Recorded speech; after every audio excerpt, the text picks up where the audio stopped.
Making sure everything's all set. Vanya, how are you doing today? The weather is a lot nicer today than it has been. Yeah, balancing it. And I've been intentional about taking it in when we have, monsoon season upon us. There have been a couple of sad summers where we didn't have as much rain, but we got some rain last night. And I always remember the smell of the creosote. I'm like, it smells like post desert rain. And I try to let that sit in my being, in my spirit to kind of carry me. Because as you know, we're in some interesting times at the moment. Yes, we are. And I think there's nothing that calms you down more, that regulates your nervous system more than just being outside, enjoying Mhm. nature. Yes, Lord. Uh, People might be surprised, but we have nature here in Arizona también, in I Phoenix. know it's beautiful. The desert landscape is gorgeous, and our sunsets. I mean, I don't know how it's Second to none. else. Second to none. It's beautiful out It's here. a gift. It's definitely a gift. So, yeah, no, welcome everyone. Again, I'm your host, José Flores. I'm the Eco Poder Coordinator with Poder Latinx. We're based here in Phoenix. And today we have a special episode. The episode is titled Latinidad y la Justicia Ambiental, una historia esperando florecer. Uh, Want to dedicate this special edition to our special guest that we have here today. This person, if you know her, has been on the front lines and has been crushing it, has been a voice, a Latina voice, advocate for our community and for the environment. She's such an important voice and such an Mhm. inspirational one. Honestly, I know that other folks in the movement have looked to her for inspiration and for guidance on the work that we're doing, especially in this moment that we're in right now. Just want to acknowledge it. It's been difficult. Yeah. But we're so grateful that we're being led and that we're being joined by powerful people like yourself. We have Vania Guevara, Policy and Advocacy Director with Chispa, Arizona. Vania, welcome. How are you feeling? Good, good. Thank you so much for the beautiful introduction. And the sentiment is, I want to reciprocate that because we can't do any of this by ourselves. Like we have to look to each other in times of, chaos and oppression, and especially being at the legislature. So I want to thank y'all's leadership and Nancy too for just showing up for our people, our gente in moments of, not knowing what to do, where to go, and stepping up when it's unsafe for folks to come out and exercise their voice in ways that they wish they could. So honestly, this last legislative session, I'm still recovering. Like it was an intense one, fighting some of those utility backed bills that we'll talk a little bit more about that and how it impacts our rates, our energy costs, but they're big and mighty. But between our coalition work and between us just showing up and reminding some of those elected officials to whom they're accountable, I think is really important, and that definitely can't be done single-handedly. So I want to thank you all for showing up and growing and taking up space at the legislature. It's been a really that's been like the blossom, the flowers that I think came from this session, as difficult as it was. But yeah, I'm okay. I'm just trying to take it a day at a time. Remember to breathe, smell the Exactly. rain, try to breathe clean air. We had some fires. The Navajo Nation is experiencing some fires, and I'm sure we could share some information to reach out and connect to give some donations. But we had poor air quality as a result. Heat, it's all interconnected. So yeah, it's important. We're getting into that season. We're getting Mhm. into that season, wildfire season, and you mentioned it at the beginning of the episode. The haboobs, the monsoons, right? Mhm. It rained yesterday. It hadn't rained in a long time. But I think honestly, I really appreciate those kind of weather events. Not the wild, Yeah. not Yeah, the yeah, wild. yeah. No, no, of course. But it's because I think we should appreciate it because there is a lot that is happening, and again, just want to go back. There's just to acknowledge the moment that we're in. Definitely, I know today there's big news. They Mhm. were able to pass the budget bill, the one big act, the budget one. They passed it through the House, and it's not looking good. It's not looking good for our gente. Uh, Mhm. maybe not a lot of people know so much about it. Yeah. They had some environmental components within it. we did win. They removed the public lands piece, Right. but they kept in the removal of clean energy tax credits, which we were so excited for. Do you have like a off the top of your head, like kind of like an overview of the budget? I think you summarized it pretty well, given how much people didn't know and how much is coming to light. There's different ways of spinning it. I know some of our own federal delegation shared that, it was an exciting bill that they passed because it now means that there's going to be solar and wind on our public lands, but that's not necessarily a win when you're extracting from the land. And so I think what comes to mind is, our movement, environment and environmental justice is an intersectional one. So it means that we're healthy. It means we have access to healthcare. This bill could implicate, could cause closures in some of our rural areas. So people in the Navajo Nation, people in rural Arizona may not have access to emergency room services or hospitals. And so I think all of this just begs the question of whether or not, or how tied we are to our neighbors, our community, our people. And really, like we have to save ourselves, because clearly these elected officials are more accountable to their funders and billionaires. And none of us are billionaires. We're all, come from powerful, resilient ancestors who have given us generational wealth through knowledge. But I think it's time we start going back to those ways and find ways to connect to the land and really reshape and shift how we define power and who holds that power. Because let me tell you, even at the legislature, there were some Democrats that voted with the utilities. So it's like, hey, I trusted you, but you didn't listen to me. And so I think in talking about how we're seeing energy policy being shaped, I think we have to show up and demand our leadership actually listen to us and hold them accountable. And we have to define what accountability looks like. Look, I'm not trying to be into cancel culture, but I think there could be moments of learning and telling folks like, hey,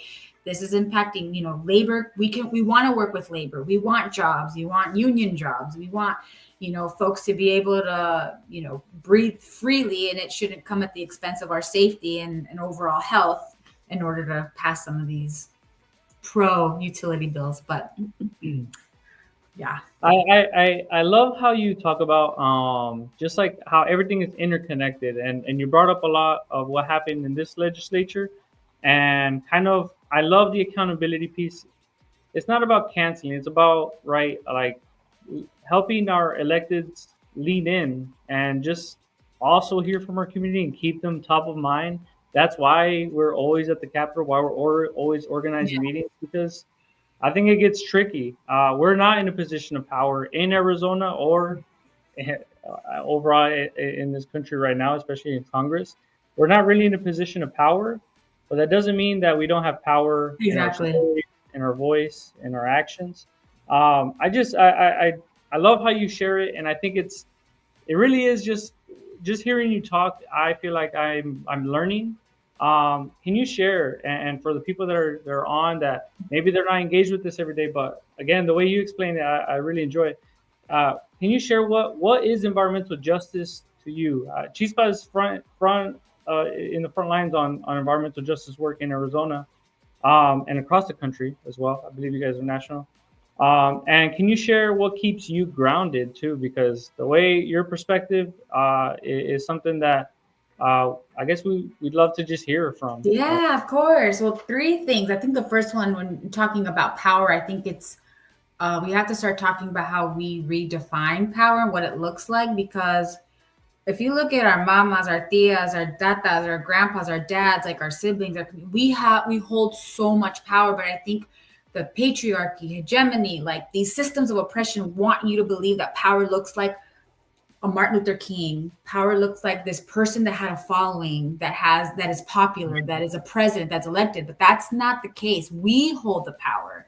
When I look to, one of our members that showed up to a comité training all day on Saturday, I'm like, dang, like they sacrificed their own time to be here to make a difference for our people.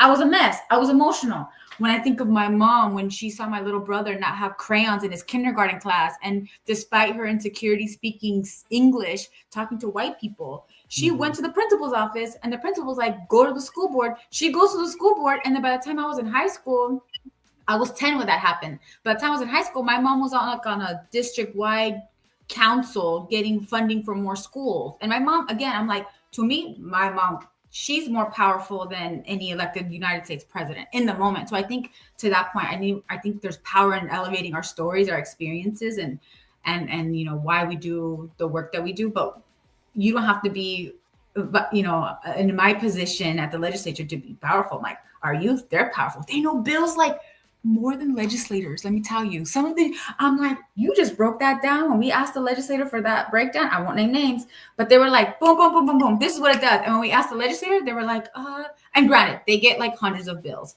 So that's my point. So it's hard to get through all of them. But my point is to say, like, dang, we hold so much power ourselves.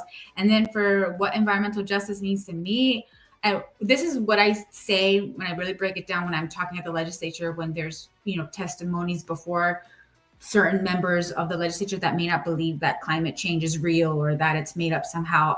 How I define environmental justice is having the same access to clean air, clean water, and parks and trees the way any person in just by any your zip code could have access to. So I want to breathe the same quality air as those who live in North Central Phoenix that have like a incredibly high tree shade canopy coverage score. Like I want to be able to walk safely in my street the way anyone deserves to walk safely in their street without cars going 65 miles per hour.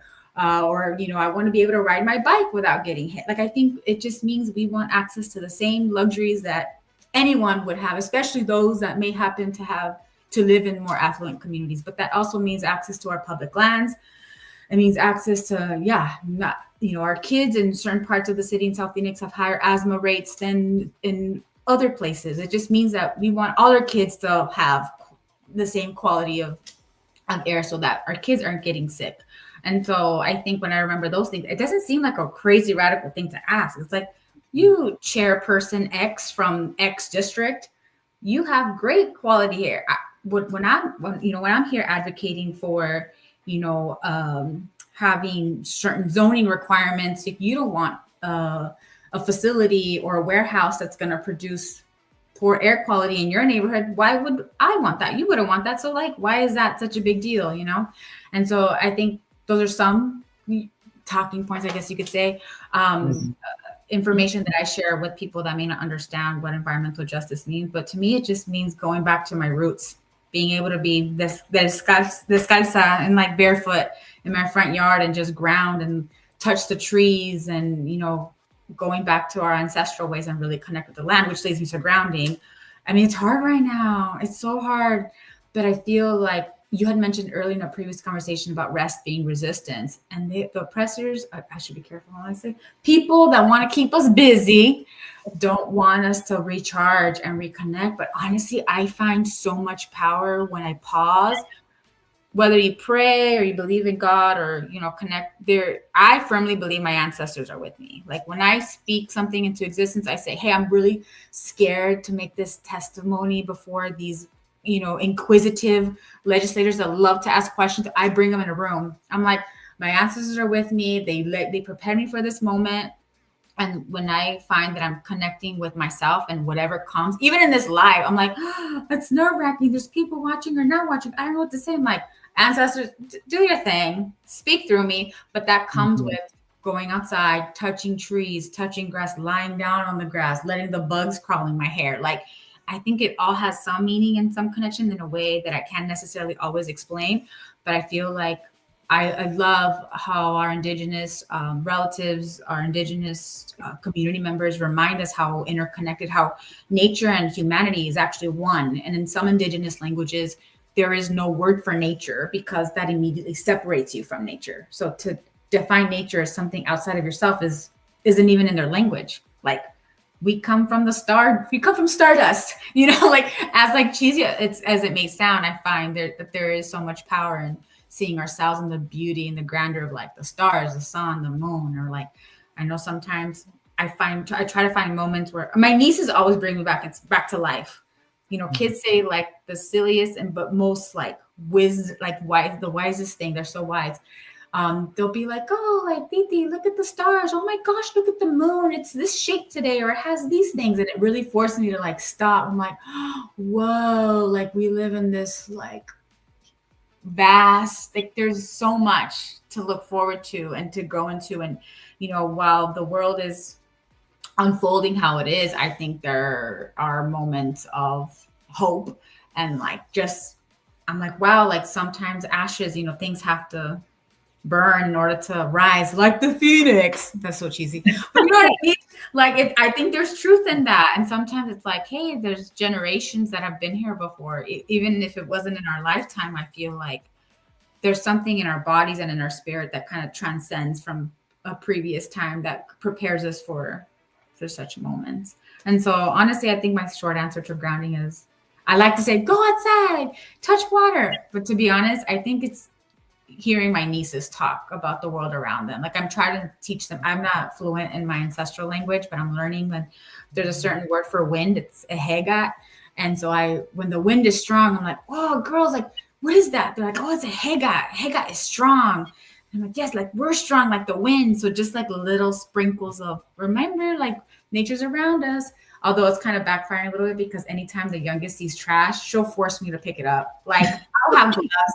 I don't have plastic bag. She's like, oh no, Mama Nature, someone put trash on her. We have to clean it up. And she'll look at me like, pick it up. I'm like, oh my God, okay, yes. So I have to make sure I carry that. But like, there's power in that. Like I'm teaching them the importance of nature, and they're gonna grow up, and that keeps me going. I'm like, okay. That's the thing is like the youth, like the kids, like they remind us of the things that we know already. Like growing up, we are so in love with nature, so in love with the sun, the moon, the stars, the just the nature all around us, the ocean, the forest. Mm-hmm. That is part of us. I think the whole point is that we forget. The whole point is that we get to care, that we care about other things. You know what I mean? Things that honestly don't give us the air that we need, the water that we need to drink, like things that truly at the end of the day we don't even need. But what we do need is what this planet has to offer. I appreciate that, and I think it's a remembrance thing. What grounds us, right? Everyone that's listening in, we want to hear. If you guys don't mind sharing, how do you reconnect with nature? How do you take a pause in this world? Because everything is moving faster and faster. You know what I mean? Our attention spans are gone. But I believe our culture especially is rooted in community, rooted in family. But how do we reestablish? How do we reconnect again with nature? I think that's one that is being lost. Unfortunately, because it's like it's part of us too. This land is part of it. It's connected with us whenever we're walking on it. I want to shift a little bit. And it's so inspiring. Talking about the land and talking about reconnecting. It's becoming harder and harder. Right. Environmental justice is about bringing that green space back, bringing the connection back.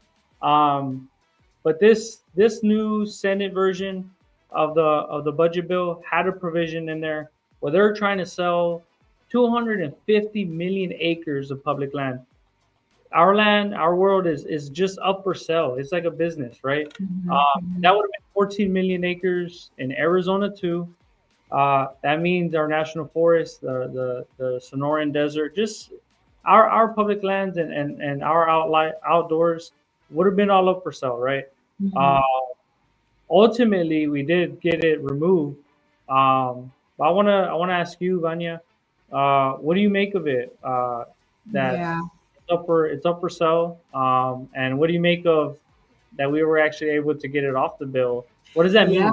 That to me, honestly, was too close of a call. And I think the public lands issue has actually been a unifying topic or subject, because you have ranchers, you have, hunters, people, our native community members come together and talk about why it has to be honored and prioritized. But I think at the legislature amongst our coalition, we were able to make sure that we had at least $1 million. We're supposed to get $10 million annually, and last year we got zero, but this year we got $1 million to protect our public lands, to maintain them.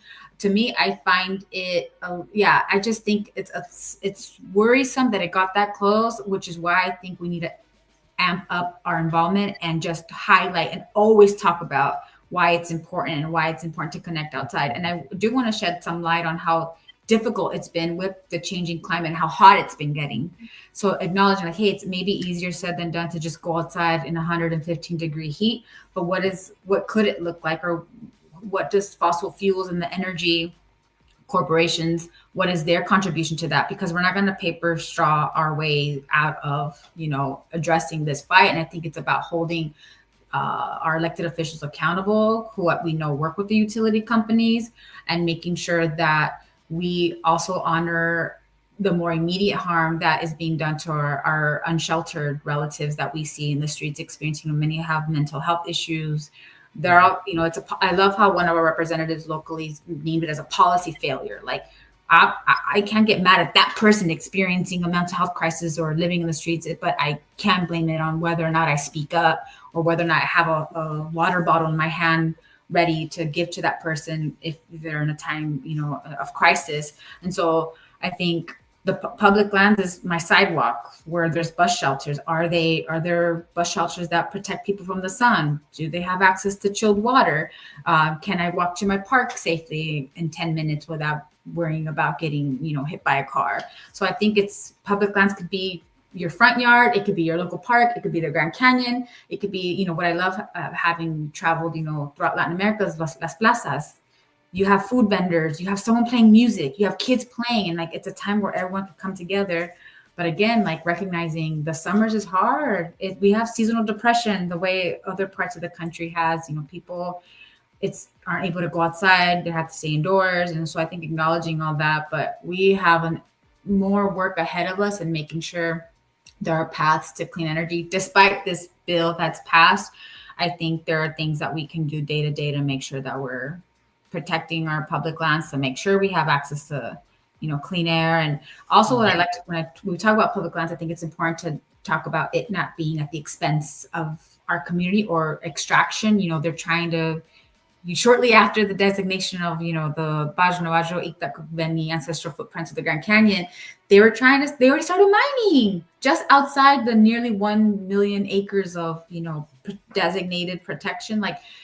It can't, we're not saying we want, solar panels, but you have to go extract and mine the Grand Canyon for the lithium or the uranium, So I think naming that, because we're so used to just asking, we want clean energy and that's it. It's no, we don't want to take from the land or exploit people in the process either. So I know it's a lot, but I think that the more we talk about it and just share knowledge, share that, information, people can slowly know what to ask for, how to advocate. And there's ways to do it. Getting involved with Poder Latinx, getting involved with Chispa Arizona. We have a Clean Air and Energy Comité meeting tonight from 6 to 8, where it's a media storytelling. Why are you involved?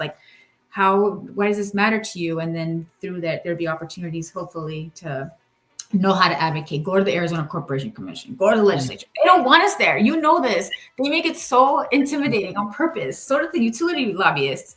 But I'm again, I think through collective unity, I have so much hope, because I saw how much we've grown from my first legislative session 3 years ago to now. I'm we're making some progress. But yeah, that's a lot. It is a lot, but honestly, the youth, they're a lot smarter. They're ready, dude. They're ready. Yes, just hopefully AI, they'll still read and research and not fall into mis or disinformation and screw data centers. But they know what's up. They're on board. They're on board, and they're just we're providing them the guidance, right? Yeah. In the context, this is why it is so important to speak up. Just so everyone's up to speed and on the same page.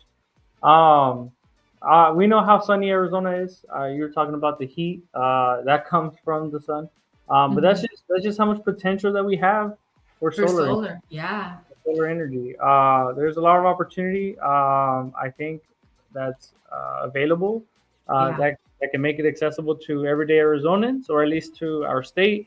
Can you share in your words, what are those opportunities that solar energy provides? Yeah, well, we still, as far as I know, have solar for all. And I know the governor has committed through the Office of Resiliency, very intentionally, applying for funding from the federal government from previous. Again, this is all, as far as we know, I don't know if it's changed, but to have access to solar, and it depends on your income. So if you make a little bit too much, you might qualify for like a low interest loan, or if you do qualify, there's ways that you can apply for grants, and also ensuring, while working with the governor's office, that people aren't getting bamboozled. There's a lot of predatory contractors and solar companies that end up putting our people in debt. So we want to make sure we get ahead of that, and make sure that people are actually getting their money's worth and figuring out what it looks like to qualify, apply, and then it be a smoother process than what's been handed to us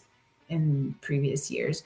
And so I think the opportunity still exists. There's ways to do it, but we need to connect and talk in person and just tell more people about what's going on and how to engage. But I'll leave my email if people have questions about solar panels, because I don't know if it's official yet. I have a voice.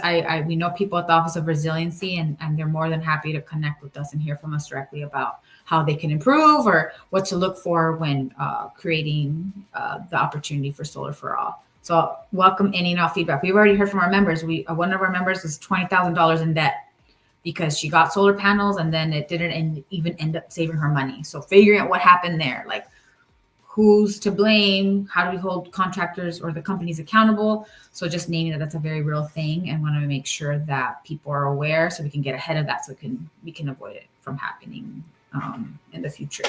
I think it's going to be a big one. Vania, thank you so much for the amazing work that you lead alongside your organization, Chispa. You guys honestly are inspiring, and we look up to you guys to help us with inspiring ideas and the work that we do as well. I saw the Chispa website. If we can share that on the screen again. For upcoming events, or to even sign up and become a member, check out Chispa. And also to be in touch and figure out how you can take advantage of the solar energy program that's being offered through the Office of Resiliency. Definitely reach out and check out Chispa, Arizona. We are also moving forward. We're also working alongside the governor's office to promote other rebate programs that provide energy to really bring down the cost of utilities. It's through the Office of Resiliency as well. But definitely, if you're interested, check out Poder Latinx, our website, poderlatinx.org. You can sign up for upcoming events. We'll have events in July and August where we'll be promoting the HERES program, other resources that are available to the community. Definitely sign up so you can receive our monthly emails. You can stay up to date with upcoming events and actions. There's a lot going on, and as we shared, we might not have the power in numbers right now in the legislature or in Congress, but the pressure and showing up and speaking up is still making an impact, and still making sure that we're taking care of our community, our gente, and the environment. I don't have so much more to say, but Vania, do you have any closing words that you'd like to share with us? Connecting with yourself is to connect with nature. So please prioritize it, making that happen at least 1 to 2, hopefully 5 minutes a day. Thank you so much. And I'll close out with if you're really feeling disconnected, or if you're really feeling powerless, be in community. Connect with your friends, connect with family, have a cafecito, go out for some tacos, or go volunteer, join one of our organizations, go to a protest or rally with us. We keep you safe, we keep you informed, and we keep you active. When you're taking action, you're taking back your power, your identity. Take back your community. So definitely check us out. Make sure you're staying informed. We have the Save Clean Energy petition. You could start today, taking action today by signing onto that. Other than that, have a safe 4th of July weekend. It's a long weekend for most folks. Stay cool, especially if you're listening in from Arizona. And definitely uplift the work that we're doing. We will see you guys at the next live. Thank you guys. Thank you, Vania, for sharing with us. Thank you.